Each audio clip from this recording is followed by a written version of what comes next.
Over this past week, the band Wintersun shocked a lot of people by opening up a crowdfund in order to have their brand new album released.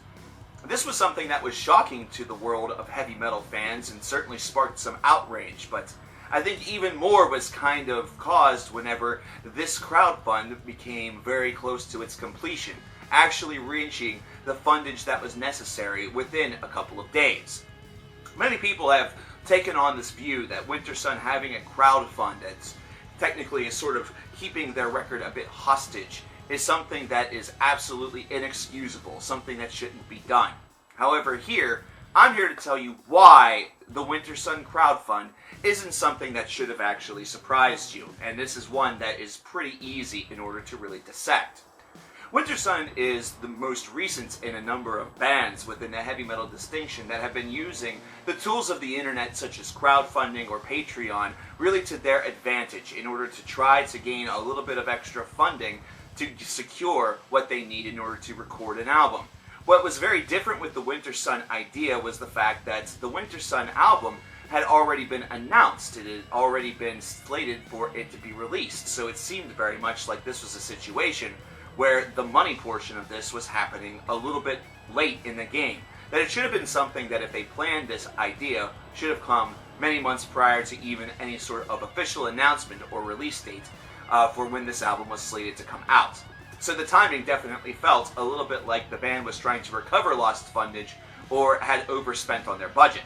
But second of all, I feel that a lot of folks had a very big bone to pick with this, considering how distant it has been between releases from this band, and that has sort of been a historic idea. The time between their debut album and Time Part 1 was one that spanned more than 6 years, if not even longer. And of course, we're still waiting on Time Part 2, with this album actually coming, hopefully, in between Parts 1 and Part 2 of that epic. And we've of course heard a lot about what has happened with Wintersun whenever it comes to Time Part 1 as well as Time Part 2. That there have been no end of struggles that have actually kept these albums from being released. Either that or have caused them to need to be re-recorded, remixed, redone, or just re-something. Either which way, this is still not something that should be very surprising. A lot of bands have been using this tool in order to try to gain a little bit of support from their fan base. It's become very popular within the realm of music by itself, considering the amount of funding that you get from a lesser record label at this point is kind of minute. The whole entire dynamic of the music business has certainly changed a little bit, so bands that are a little bit lesser on the totem pole and trying to get off the ground can use this tool as a way to perhaps get a little bit of extra help. What probably has caused a lot of the outrage is the fact that Wintersun is not really seen as a band that is in need of this kind of support, that they instead boast a lot of fan base help, either that or fan base support, that gives them all of the necessary things that they need through purchasing of products, either that or purchasing of their shirts, music, merchandise, the hype wheel, that really these guys should just have their pockets lined with money and that, they're not spending irresponsibly. Well, the fact of the matter is that they probably have spent a little bit irresponsibly, and even if that isn't true, whoopee, who cares? It's one of those things where it just sort of has had to happen. But this shouldn't surprise you based around the fact that it's being done by so many other individuals, which that bandwagon idea is certainly not one that necessarily makes all of them acceptable. If Metallica decided to really do a crowdfund in order to try to get their next release out very quickly, I don't understand why anybody would even want to, toss money toward that and then have to toss money toward the release. Unless, of course, as an incentive, you got the album and you got it for no additional cost.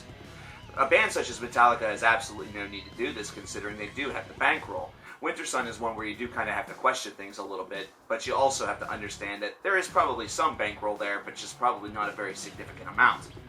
Somebody such as Jason Richardson, who is embarking out on his own and decided to use crowdfund in order to get his first album out and get it funded, and was able to really issue some great rewards such as tablature booklets or special editions of the album, certainly showcases itself as a positive, or somebody who is really doing and taking advantage of this product that is available on the internet for funding correctly.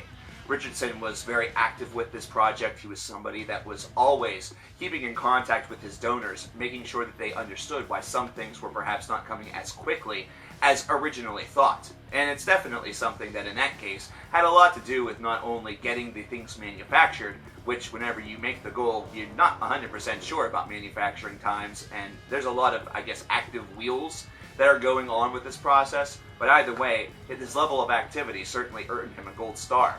Now, bands such as Allegiant, either that or Neobliviscaris have come under severe fire considering their Patreon campaigns. Now, imagine if that was done by a band such as All That Remains or even Suicide Silence. Imagine if Suicide Silence had done that for their most recent album, and then this is what we got out of it. The resulting album was actually what we gained. Man, there would be a sincere outrage about something like that, but again, it would be based around the final product. This is something right here where the final product may still end up being praised by the community, but for some reason, Jari has certainly encountered a lot of resistance and a lot of stereotype whenever it comes to his personality. And a lot of that has been very much self-inflicted. It's been based around what the past has certainly showcased.